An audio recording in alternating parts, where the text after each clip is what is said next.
김성환의 행간 시사평론가 김성환 씨 나오셨습니다. 어서 오십시오. 네, 안녕하세요. 예, 오늘 행간에서 들여다볼 주제는 어떤 건가요? 예, 앞서도 사성 장군의 어떤 술 추태에 대해서 말씀을 잠깐 하셨는데 인터뷰를 하셨잖아요. 저도 술 얘기를 좀 해볼까 합니다. 어디 술 얘기인가요, 이번에는? 예, 어제 새누리당 김무성 대표가 당직자들한테 낮술 금지령을 내렸는데요. 그러면서 점심 때 술을 마셔서 얼굴이 벌게 있는 사람이 있으면 그날로 제명이다. 이렇게 얘기했습니다. 낮에 술 마셔서 뭐 취한 건 둘째치고 얼굴만 벌게져도 제명이다. 네. 그래서 김무성의 낮술 금지령 그 행간을 좀 살펴볼까 합니다.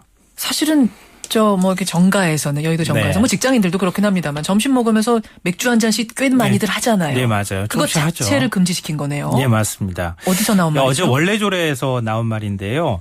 이 원래조례가 김 대표가 취임한 이후에 처음으로 당직자 전체를 만나는 자리였습니다. 예. 그런데 사무처 직원 200명 중에서 한 80명 정도만 참석을 했거든요. 예. 김 대표 입장에서 조금 좀 기분이 나쁠 법한 그런 상황이었는데요.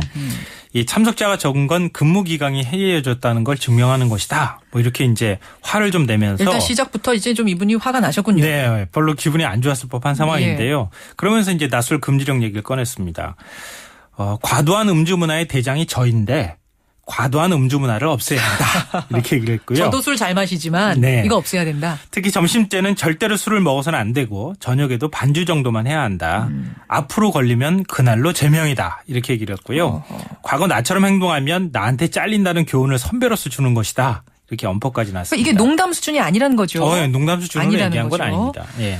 근데 이게 지금 처음 나오는 풍경이 아닙니다. 제가 기억하기로는 지난번 연찬회 때, 그러니까 국회의원들 모은 그 연찬회 때도 비슷한 얘기를 했었어요. 그 연찬회라는 게 보통 이제 의원들이 가는 MT라고 봐야 될 것 같은데요. 한 1박 2일 정도 이제 연찬회를 갔었는데 그때도 이제 술 반입을 절대 하지 못하도록 금지했습니다. 그때 김 대표가 이렇게 얘기를 했는데요. 술은 토론과 공부할 시간을 없애고 체력을 약하게 해서 정신을 흐리게 한다. 이렇게 얘기를 했고요. 저는 절주를 한 지 석 달이 됐는데 체중은 6kg이 빠졌다. 그러면서 자기 절주단까지 들려주면서 앞으로 술은 반주만 하고 술집에 절대 가지 맙시다. 술집에 절대 가지 말자. 예, 이런 제안을 의원들한테 했는데 의원들이 보기에 어떨까요? 이게 현실 가능한 얘기처럼 들렸을까요? 아니 못 믿겠다. 그럼 경제는 어떡하냐 이렇게 물으니까 그러니까 장영업 파는 밥집에서 술을 뭐 이렇게 얘기를 하면서 뒤끝을 좀 흘렸습니다. 그때는 약간 이제 뭐 농반 진반처럼 이렇게 이야기가 뭐 됐었던 건데 이번 원래조례에서 한 이야기는 아주 작심을 하고 금주령을 내린 거네요. 네, 맞습니다. 네, 앞에서 말씀하신 대로 김무성 대표 자체가 사실은 국회에서 주당으로 알려진 분 아닙니까? 맞습니다. 이런 분이 자꾸 금주령 내리시네요. 그게 금주령을 내린 첫 번째 이유인데요. 왜 술 끊고 몸무게가 6kg이나 빠졌겠어요? 왜요? 그만큼 술을 많이 마셨다는 얘기 아니겠습니까? 김무성 대표가 그동안. 그럴 정도로 주당입니다. 국회 안에서 한 5손가락 안에 들 정도로 주당이다 이렇게 알려져 있는데요. 이 폭탄주의 창시자로 알려진 박기태 전 국회의장 주량이 한 폭탄주 22잔이라고 하는데 김 대표는 20잔 정도는 거뜬히 마실 수 있다 이런 얘기가 있습니다. 와, 어마어마하네요. 그러니까 술을 마시면 술에 또 취하면 어떤 일이 벌어지는지도 본인 스스로가 잘 압니다. 이게 아까 교훈 말씀 김 대표 말하는데 교훈이라는 언급이 돼 있었지만 연찬회 때 왜 금지령 내렸겠어요? 본인 스스로가 사고친 경험이 있기 때문이에요. 뭐죠? 지난해 연찬회 때 김 대표가 술에 취해서 여기자를 옆자리에 앉혀놓고 허벅지 만지고 뭐 무릎에 앉으라 이렇게 요구를 했다 그래서 굉장히 시끄러웠던 적이 있었어요. 여기자가 뭐 사과 요구하고 그랬던 네, 맞아요. 그게 김무성 대표 일이었군요. 네, 맞습니다. 김 대표가 최고위원회 자리에서 남북 정상회담 대화록을 봤다고 말했다고 보도한 언론사 기자한테는 기사 잘 써라. 기사 엉터리였으면 나한테 두드려 맞는다. 뭐 이런 얘기까지 한 것으로 지금 알려지고 있죠. 그러니까 술 조심해라라는 얘기가 어떻게 보면 경험에서 우러나서 나왔다는 얘기. 네, 또 다른 이유가 있습니까? 금주령에.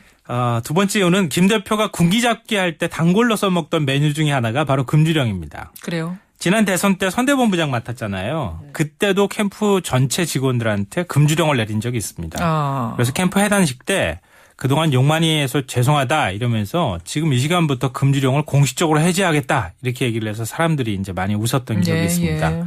윤창중 성추행 사건이 벌어졌을 때도 그때는 이제 그 당 최고 중진 연석회의에 참석을 해서 여당 의원으로는 처음으로 이번 일을 계기로 청와대 공직자들이 금주 선언을 해야 된다는 각오를 보여야 한다. 뭐 이런 이제 언급을 한 적도 있습니다. 네, 사실 김 대표 취임 이후에 이 새누리당에 영이 좀 잘 안 씁니다. 그래요? 네. 연찬회 때는 의원들이 이제 158명이었잖아요. 그때. 예.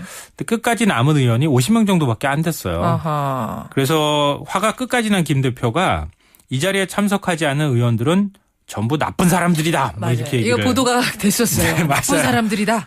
근데 어제 당직자 원래조회에도 사무처 직원이 절반도 참석 안 했거든요. 아하.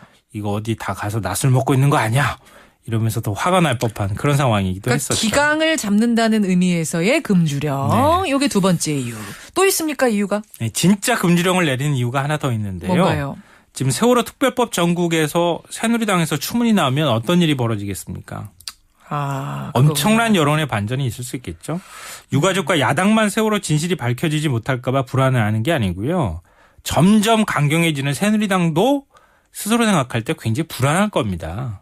왜냐하면 어떤 일이 벌어질지도 모르고. 유가족과의 대치가 굉장히 팽팽해지고 장기화되고 있는 국면에서 뭔가 하나라도 실수가 나오면 굉장히 이 협상의 타격이 클 거다. 뭐 협상 타격 정도가 아니라 아예 전국 전반이 반전되는 그런 현상이 나타날 수도 있겠죠. 예. 이 김 대표가 더더욱 당 혁신을 강조하면서 이 금주령을 내린 것도 사고를 미연에 방지하자. 새누리당이 뭔가 좀 바짝 긴장할 필요가 있다. 이런 점을 좀 강조하기 위한 것 아닌가 이런 생각이 듭니다. 김무성 새누리당 대표의 금주령 그 행간 오늘 읽어봤습니다. 김성환 씨 수고하셨습니다. 네, 고맙습니다. 저는 잠시 후에 뵙죠.